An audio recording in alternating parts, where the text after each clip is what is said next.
Welcome back. Today we're going through some videos that I'm going to give you my raw reaction to and then some feedback on.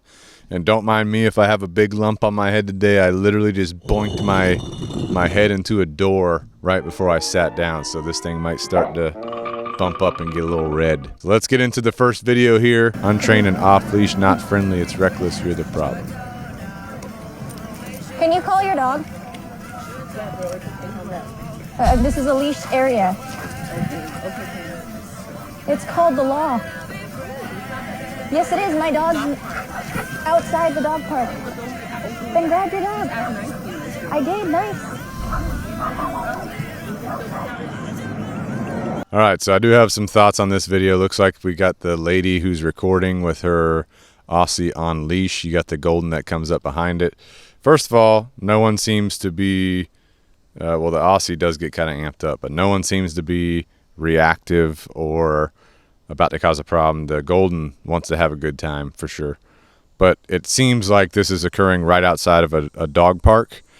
As a dog trainer, I do train outside of dog parks quite often because they're a great area where you're going to have dogs coming and going. But one thing you have to keep in mind if you're training at a dog park is that people are going to do this. They're going to have their dogs off leash as they walk in and as they leave the dog park. So you got to keep that in mind. That's part of the dog park dynamic. And so instead of telling people keep your dog on a leash, I would just move out of the area until that dog goes into the dog park. That's just my 2 cents. That's what I feel is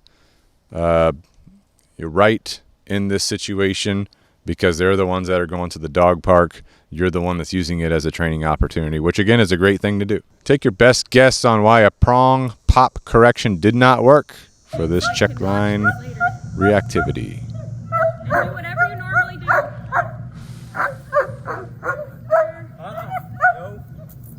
No.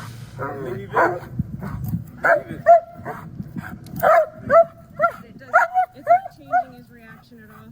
No, it just literally. So it looks like this, I don't know if this was posted by a dog trainer, but basically you got the shepherd. He's all amped up.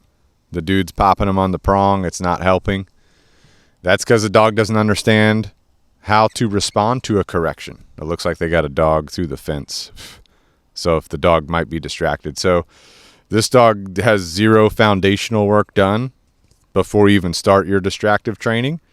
So I would focus on engagement, focus on relationship building, and then come back to this. You know, teaching a dog corrections is part of a training progression. So it seems like a lot of things were skipped in a real training progression. And instead of skipping those things, go back, rework on them. Hopefully that's what this trainer is going to be doing with this person. Prong collars, this has nothing to do with the prong collar. It is a good tool for some situations, but the training philosophy is off. The training is off, like the actual training steps. We're missing steps here. That's the problem. And I hate seeing dogs getting yoked around like this. So go back, do more engagement, do more relationship building, build up this dog, do your obedience work, and then implement your corrections, and then do this kind of session. Okay. Okay.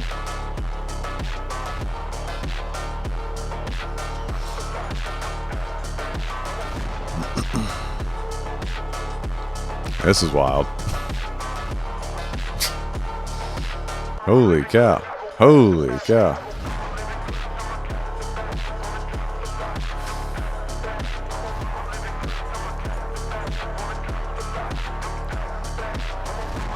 So we got a lot of small dogs getting just pulled around on their leashes in this one. We got this Frenchie looking dog. I don't know if it's a full Frenchie. He's yoked out. But he's the one that came off from off camera charging this other small dog. Kind of want to rewatch that for a second. Yeah, we got the small dog, and the Frenchie comes out of nowhere. Golly, the Frenchie's getting kicked, bro. It's not funny to laugh at, but just holy cow. Golly, the lady's yoking the Frenchie around. Imagine if this was like a full-grown Rottweiler. 150 pounds, it wouldn't be like this, right? So a couple things I'm thinking about when I'm watching this. I'm just going to go back to the beginning here. when this Frenchie comes out of nowhere and is going for the small dog, I think it does make contact with the small dog, but it doesn't look like it bit it or made like got a hold of the dog.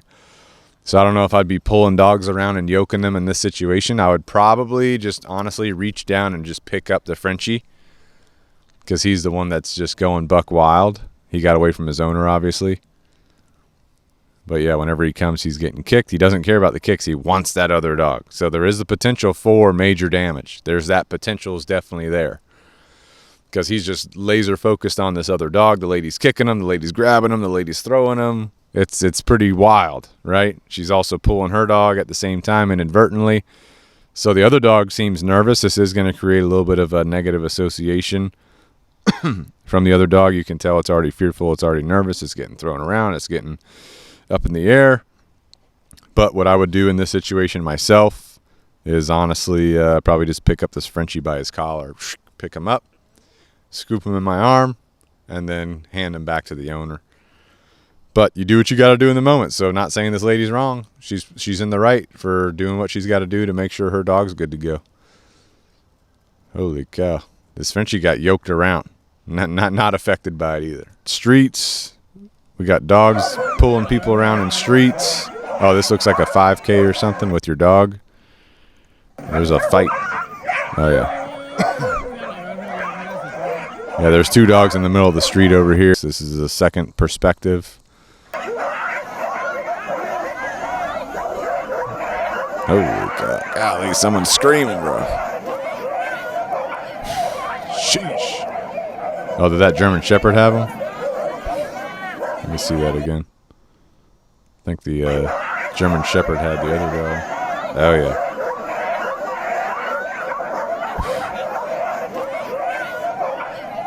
I think that's what it was. Looks like the German Shepherd had the sheepdog. That's why the sheepdog was screaming, because the German Shepherd had him pretty good. So this is one of the things you got to think about when you're doing something like a 5K or a 10K or a run with a bunch of dogs.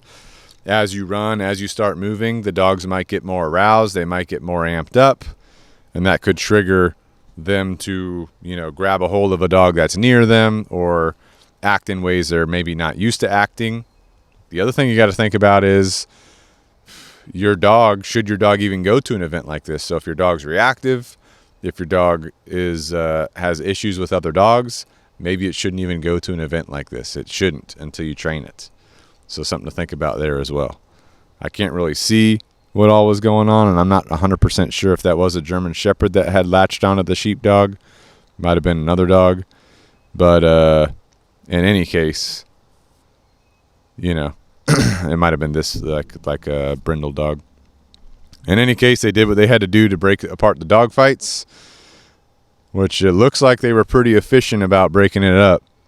I would grab that other dog, put a belt around it or a leash around it, and basically cinch that down and take away its breath until it lets go. That's what I would do in that situation. But really sucks for the sheepdog, because obviously that's going to create an association that we don't necessarily want created. Come, Leia! Leia! Grab Pearl, grab Pearl, grab Pearl, grab Pearl. Leia! Wow, it's intense. Walk her inside, you're good. Walk her inside, you're good. Leia, come! Leia, come! Now! Leia, come! Get out of my way. Come here. Come, Leia, come here. Leia, come here. Sit. Well, that was quick. Go, Canine. All right, so it looks like there's this is a doggy daycare or something, or a playground or something, and we got dogs fighting, which we know is going to happen at a doggy daycare. And you got two dogs that team up on another dog, which is going to happen, pack mentality. The guy got in there pretty good. He did a good job of breaking it up, grabbing a hold of one dog. But I do think they went a little bit overboard. They kept yelling, kept calling a dog's name. The situation was over. He calls this dog Leia over. The dog does come over. It's aroused. It's happy, right? Wagging, tail in a happy manner. Then he grabs her by the scruff and tells her to sit, right? That's just a human nature thing. He's upset. Luckily, this dog responded okay to that, but that could work against you and have a negative association. So you do want to pay attention to that, how you're handling that. So what I would do, instead of calling the dog over, right? And the dog comes over to me in a happy manner and I grab him, that could obviously hurt our come commands and the dog's ability to come when we call him. So if you do call him over, just tell him to sit, right? Don't grab him by the scruff. A lot of these dogs don't even have collars on, so I'd put some collars on some dogs. That way you can put a leash on them, or you can put a slip lead on them, you know, these kind of things. If I was running a daycare and it was like a setup like this, every worker in that play area have a slip lead on you. That way if something like this happens, you can just throw the slip lead on the dog that needs to get walked out instead of having to call him over, grab him by the scruff, you know, these kind of things. So just something to think about. A couple reaction videos. Let me know what you think in the comments below, what your takes are on these. And if you want to learn how to work your dog with an invisible leash, this is going to ensure your dog's safety. It's going to ensure your dog's ability to be communicated with at a distance and off leash. You're definitely going to want to check out our e-collar for beginners guide, which you can watch that video right here. I'll see you in that video. See you next time.